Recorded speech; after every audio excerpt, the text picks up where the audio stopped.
کیا مسلمانوں پر غیر مسلموں کو دعوت دینا فرض ہے؟ بہت سے علماء غیر مسلموں کو دعوت نہیں دیتے، تو کیا وہ گنہگار ہوں گے؟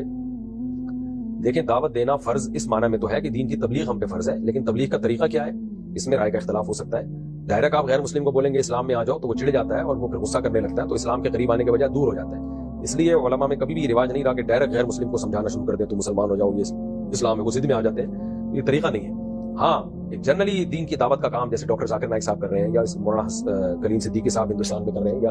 جو کر رہے تھے، اللہ تعالیٰ ان کو رہائی نصیب فرمائے، بیچارے آج کل جیل کی سلاخوں میں،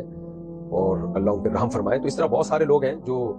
دعوت کے کام میں جڑے ہوئے ہیں، حکمت اور مصلحت کے ساتھ غیر مسلموں کے دین کی طرف بلا رہے ہیں۔ یہ کام علماء پہلے بھی کر رہے تھے، اب بھی کر رہے ہیں۔ یہاں جامع الرشید میں بعض حضرات ایسے ہیں جو بہت بڑے پیمانے پر غیر مسلموں میں تبلیغ کا کام کر رہے ہیں، لیکن ان کا کام سوشل میڈیا پہ نہیں ہے، تو بہت لوگوں کو انہوں نے مسلمان کیا، پورے علاقے مسلمان ہو گئے ان کی دعوت پہ۔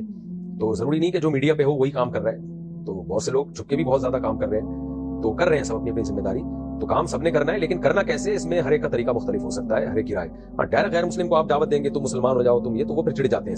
اس سے اسلام کی تبلیغ کے بجائے وہ اسلام سے دور ہونے کا امکان زیادہ ہوتا ہے۔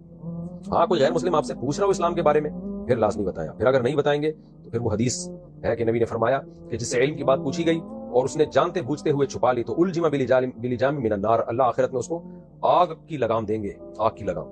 کہ اس نے حق کو چھپایا کیوں۔